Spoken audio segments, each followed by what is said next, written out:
Well, welcome to Thursday, the 8th of June, for our daily Devo of the day.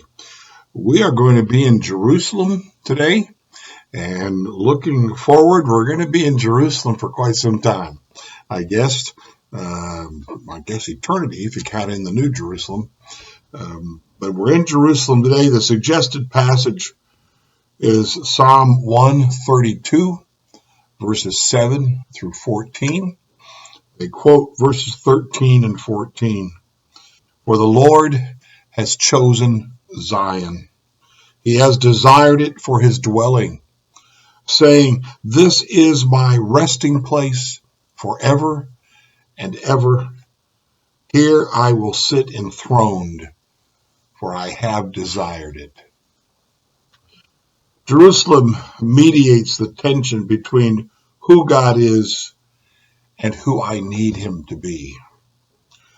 God is clearly other. He is big, powerful, and transcendent. The biblical poets and prophets often express the distance on a vertical scale, placing the Lord beyond mortal reach. He is seated on a throne in the highest heavens, surrounded by his angels. Solomon despaired of containing him, even in his newly completed temple. But will God really dwell on earth? The heavens, even the highest heaven, cannot contain you. You find that in 1 Kings 8:27. But I need God to be close, and that's where Jerusalem comes in. To walk in Jerusalem is to walk beside God. Psalm 132 is one of the songs of ascent that the Israelites sang as they traveled to Jerusalem for worship. In Psalm 132, we learn that the Lord chose Jerusalem, also known as Zion, as his own, so he could live among his people. We cannot fully explain or understand it, but here the transcendent God who cannot be contained is locally present in a unique way. The psalmist describes Jerusalem as God's dwelling place, footstool, the resting place, verses 7 and 8. The Lord desired Zion for his dwelling, saying, This is my resting place forever and ever. Here I will sit enthroned, for I have desired it. In Jerusalem, in Jerusalem, God was present with his people in a way that he wasn't in Israel's other towns or villages. It's no wonder people celebrated the opportunity to be in the holy city, a place where they could encounter God in intimate fashion, pouring out their praise, their pain, and their needs. Jerusalem is also a placeholder for what is to come. The writer of Hebrews sensed the limitations of the earthly Jerusalem in Hebrews 13:14. For here we do not have an enduring city, but we are looking for the city that is to come. The Jerusalem of today will give way to the New Jerusalem. And just like its earthly counterpart, the heavenly Jerusalem will mediate the tension between who God is and who we need him to be. Quoting Revelation 21:3, and I heard a loud voice from the throne saying, Look, God's dwelling place is now among the people, and he will dwell with them. No wonder God's people come to love this city. Despite the gridlock of Jerusalem's streets, the honking horns and the smog, Jerusalem remains the Lord's home on earth. Here, he is near. What's more, it remains the one city on earth that also gives us a taste of what is to come in eternity. Jerusalem is a place we can walk beside the Lord. I love the imagery of Jerusalem and the new Jerusalem that is to come.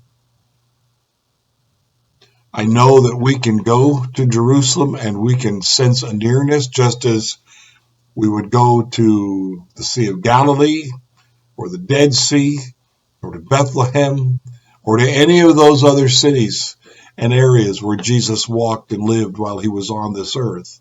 And we would feel nearer to him. For some reason, we would feel nearer to him than we do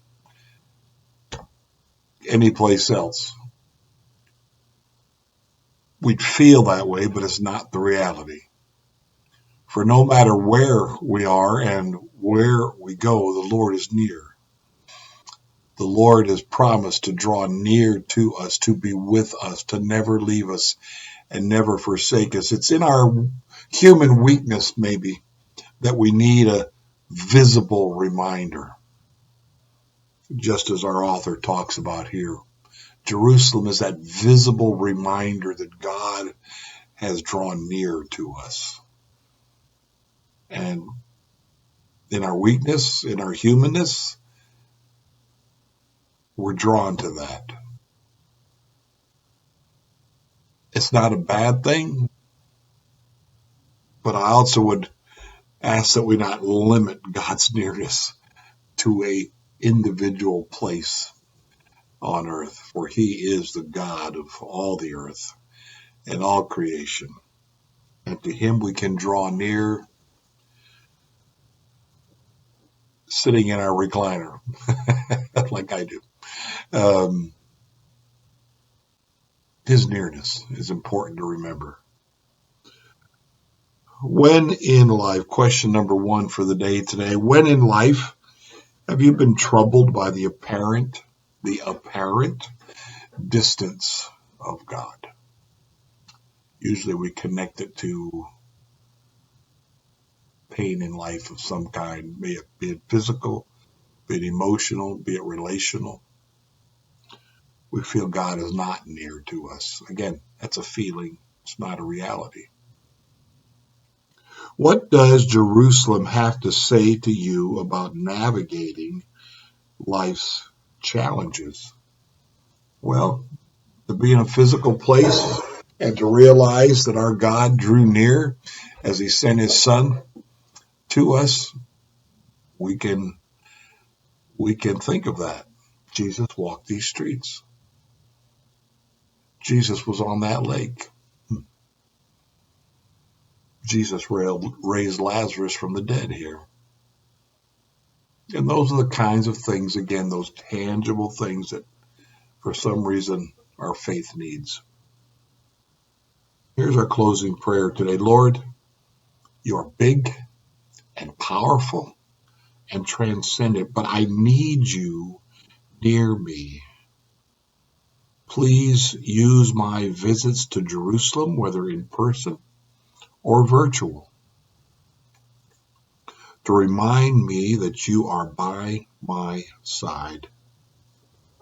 And let me see that the Jerusalem of today is a down payment on the Jerusalem to come, a place where you will personally wipe all tears from my eyes.